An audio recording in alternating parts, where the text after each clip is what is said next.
When I was a teacher in a school for children described as having severe and profound special educational needs and disabilities, there was one year when I had a little girl in my class who again was described as having challenging behaviour, and by which we meant that she did things that thwarted the classroom regime, injured other people, creative, dangerous things.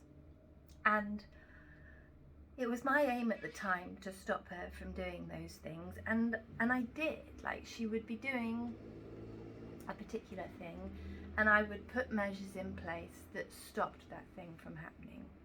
So I would sort out the behaviour, and then she would do something different and I would put measures in place that fixed the behaviour, that sorted it out, and then she would do something different and I would do it again. And I had her in my class for 2 years, and over that 2 years I got a reputation of being really good at dealing with behaviour.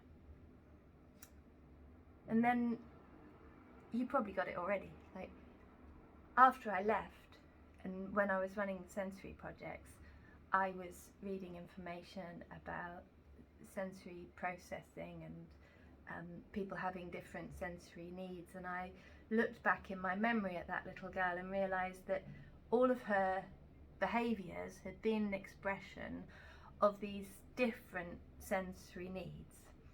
And although at the time I was viewed as being very successful in how I worked with her, retrospectively you think I was only ever responding to the immediate. I never stepped back and asked a different question. And if I'd stepped back and asked a different question, I wouldn't have so many fun stories to tell about her, but there would have been a lot less injuries in my classroom. As a doctoral researcher, one of the things that I've looked at is the different thought landscapes that we occupy. We think of thinking as being a particular thing, but actually it's culturally informed, and different cultures think in different ways, and our thoughtscapes are underpinned by different foundational philosophies and all of this stuff that you don't need to worry about. There's a really nice description in a book called Sand Talk of Aboriginal thought space, and my understanding of it, and please don't rely on my understanding of it, is that Aborigine people have patterns that they draw in the sand that describe the shape of the thoughts that they're talking about. And that description of the shape of the thought informs their conversation and creates a shared understanding about what's being said. And it really resonates with this idea of asking that question before the one that seems to be the question. It's like a shape of a thought pattern.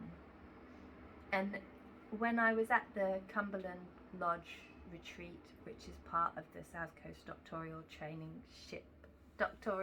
Training Partnership provision for postgraduate researchers like myself, we listened to a couple of lectures on decolonising research. And obviously the word decolonising makes you think of the colonialisation, and we are familiar that certain people wrote our histories and certain people decided on what our knowledge would be. And there's a lot missing from that. There's a lot of untold stories and things that, if we want a whole picture, we want to go back and find out. And so it's about hearing from marginalised voices and finding out what those missing stories are. But there's also that shape of a thought within it, that going a step back and asking a different question.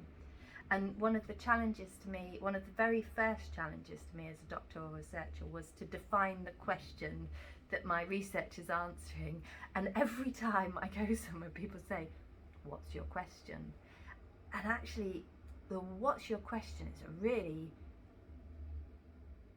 dangerous thing to be asked, because your question is almost the whole of the thing, because your question reveals the underpinning assumptions that you're working on. It reveals your, you know, your position as a researcher. It reveals where you think knowledge is located. It's like, I don't know, it's so personal. It's like the academic equivalent of asking somebody to show you their knickers. Like, it really shouldn't be an acceptable thing to just be allowed to ask people. But I've been asked it several times, say, oh, what's your question? Because it's so revealing. And the idea of, and again, just like with my description of Aboriginal thought spaces, please don't rely on me as an authority on this. This is just my very nascent understanding of these things. But the idea of decolonising research is a recognition that the situation that we find ourselves in is as a result of power structures and hierarchies that pre-exist our situation. And instead of questioning how we change our situation, we question how we change these structures that dictate our situation. So can I give an example that makes that sound more human? I know one from my work with people in adult care. So quite often I encounter research that says, how do we get the staff who work in adult care to care more, you know, to understand more, to relate better to people with complex needs? How can we upskill this workforce? And then we look at ways of doing that, and we find, you know, there are different ways of doing that, and that's not to say that any of this research is not valuable. Obviously it's useful to know that.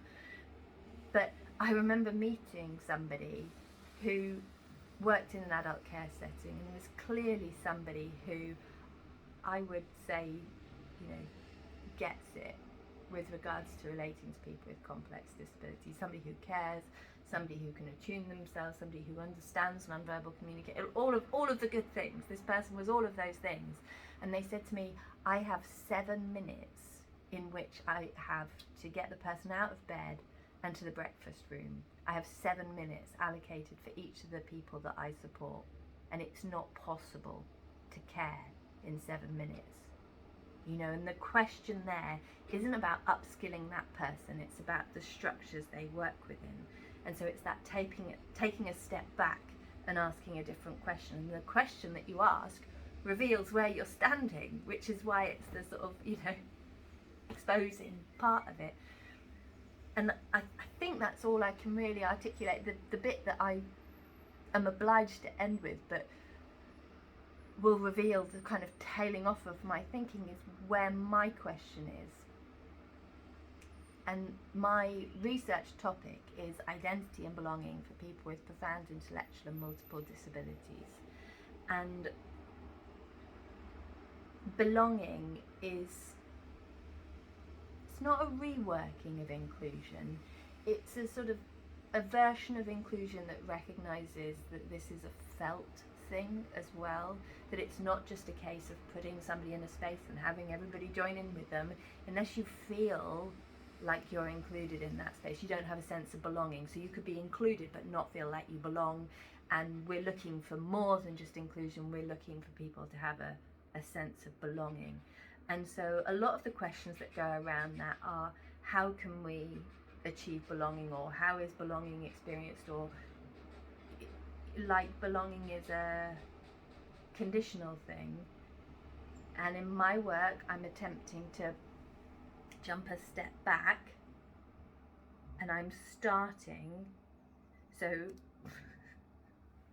this is the exposing bit. I'm not going to flash you. My work is about doing research with people with complex disabilities. And so my start point isn't to ask, please can these people belong in our research spaces, or how can we help these people to belong in our research spaces. I've taken not just a step back, just leapt back to a position of almost implausibility, and I've gone, let's just start from an assumption that they do belong. they should belong, they belong here, and then figure out what here is, if it's a place where they belong. Not start from, here's the thing, here's research, how do we get them in here? Start from, here's where we are, okay, now how do we make this research? And so can you see the shape of the thought? That's the flip, or the decolonising move that I'm trying to pull in my work.